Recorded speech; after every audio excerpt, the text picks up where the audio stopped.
When I was growing up, I really didn't feel like I was seen for who I was. This is me at age 7.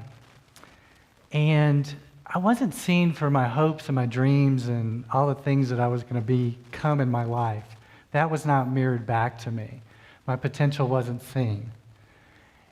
I felt invisible. And to test that sometimes, I used to sneak downstairs and I would hide under our couch in our basement. I would slip away from my family and I would just hide, and I'd go down there for a couple hours and see if anybody noticed that I was gone. Nobody noticed when I was gone. I did this several times. Nobody came looking. Nobody ever came to look for me, ever. I've heard it said that sometimes in your greatest wound and your greatest hurt in life, sometimes comes your greatest gift. Who of all has seen the movie Avatar? Great, so most of you. I just saw it. It takes me a little bit of time to get to the movies. But it's an amazing show. And it's really an epic story on Pandora of the people Na'vi, right? And what's amazing about that is that special effects and all this motion and drama and love story. But what struck me the most was a small scene in the middle of that movie. And it really gave us a little picture of how the Na'vi greeted one another. And you'll remember Jake and Neytiri are the main characters. And Jake would come up and Neytiri would catch his eye and they would look at each other and Neytiri would go, "I see you." And then Jake would look back, spend a couple minutes, "I see you. I see who you are. I see your potential. I see who you want to be in this world. And you're amazing." And I love that.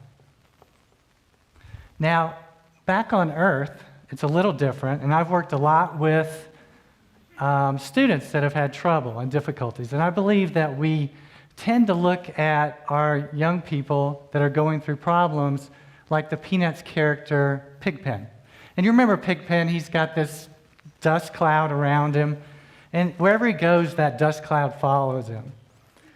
And what most people do is they spend their time looking at that dust cloud. I'm more interested in who that little boy is in the middle of that dust cloud and what he wants to do in life. What does he want to be? And Pigpen is so identified with his issue of cleanliness or lack of cleanliness. I say he's dirt challenged or cleanliness challenged.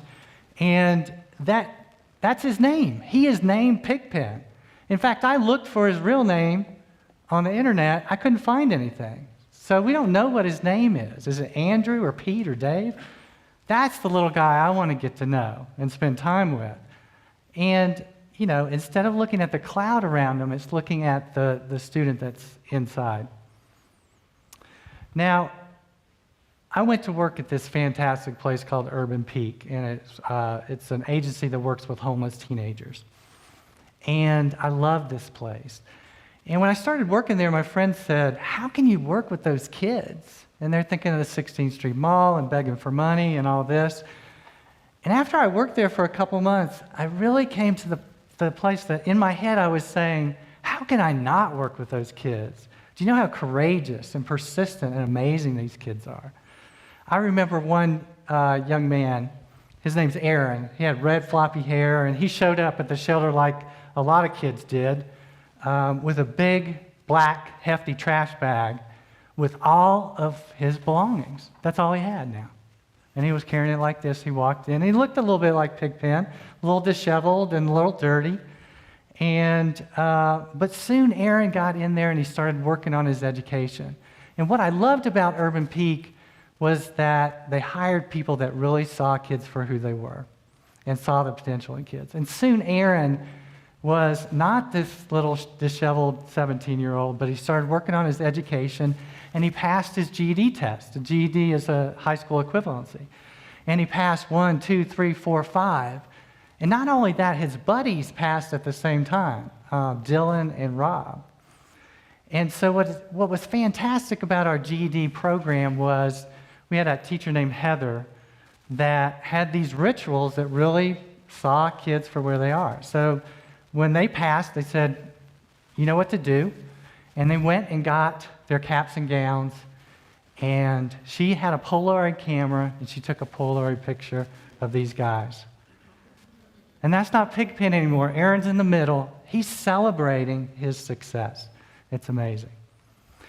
I left Urban Peak, and I started an organization called Colorado Youth for a Change to work on the dropout issue.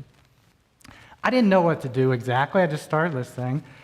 And so I started asking students that have dropped out what happened to them. And this one young lady, Vanessa, a little Latina gal that was 18, said, I walked out of my high school, I walked away, nobody noticed, nobody said a word, nobody called. It's been 2 years and I haven't heard a word since. Invisible.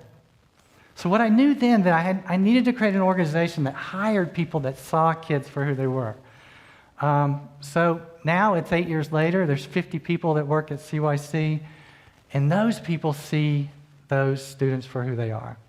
I want to tell you a little bit about the results that we've got. What we do is we look at dropout reduction in terms of years. So the dropout reduction in 6 years, over the state of Colorado, we've reduced it by 32%, over 6,000 kids per year staying in school and going back to school. Thank you. In Aurora Public Schools, we've reduced it by 37% in 6 years. In Denver Public Schools by 50%, 4,000 to 2,000. In Inglewood by 55%. Amazing, these districts that we've worked with. Let me tell you a little bit about one, though. Boulder Valley Schools doesn't have the biggest dropout problem, but they care deeply. There's a person there, a deputy superintendent named Deirdre Pilch, who is a champion for these kids. And she says, Steve, I want to do something different. So she went and she got all of her elementary school, middle school, and high school principals together. And she says, I want to start looking at who dropped out. But I want to look at them, what they were like when they were 5 and 6 going to school. So this is Becky, and she went to Boulder Valley Schools. And Deirdre pulled the cumulative records of everything written on you in your school on these 25 students that dropped out. Now, what it would say, you know, the first grade, Becky loves school. Second grade, she's a great learner. She loves to be in the class. Third grade, she's doing great. And what I thought is there would start to be behavior problems. But no, what happened, she'd have all of these great comments. And then in 7th grade, nothing, blank. 8th grade, nothing. 9th grade, nothing. 10th grade, Becky drops out of Boulder Valley Schools. So what we needed to do was see kids, and we put in programs that did that. And I'm happy to say that Boulder Valley Schools has a 69% reduction in dropouts over the last 6 years. Amazing. Well, I started also thinking about what is the limit to this. Our urban communities have an almost 50% dropout rate. Now, what do you think you could reduce that to? 40, 30, 20? What if we really looked at the issue differently? Instead of calling it a dropout problem, what if we called it a dropout system problem? When we call it dropout problem, it's almost we're talking about the personal deficiencies of our young people cause this problem. A dropout system problem means the system isn't working for all kids. What if we could design a system that worked for all kids, every single one? So what is the answer to that then? How low could we reduce it? 0. 0 dropouts is what we should expect, a path for every kid to education and success. Now, what can you do about this issue? You're probably asking yourself that. And I don't know either. So I asked young people. And this time I asked young people that had dropped out and come back. And what they told me, had 10 young people in the room, and they said a significant person in their life saw them for who they were, saw they were out of school, and encouraged them to go back.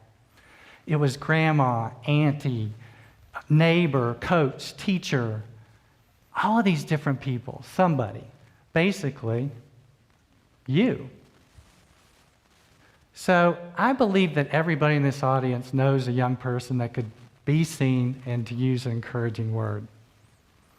So I want to practice because we're on earth here, we're a little distracted with cell phones and the internet and very busy.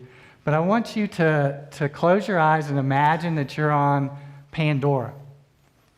And I want you to think about a young person that you know that could use an encouraging word or to be seen. And I want you to, in your mind's eye, walk up to that young person. And I want you to repeat loudly after me. I see you. I see you. I see you. Great. Now I want you to open your eyes and I want you to turn to your left or right or front or back and I want you to catch the eye of someone near you, just like Jake and Atiri.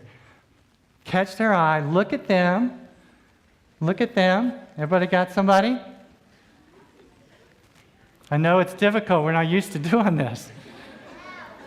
And I want you to repeat after me. I see you. I see you. I see you. Great. Now I want you to look back up at me, and I want you to think about that little boy, age 7 that I was, under the couch, and what I was longing to hear somebody in my family say to me. So I invite you to respond after me. I see you. I see you. I see you. Thank you very much.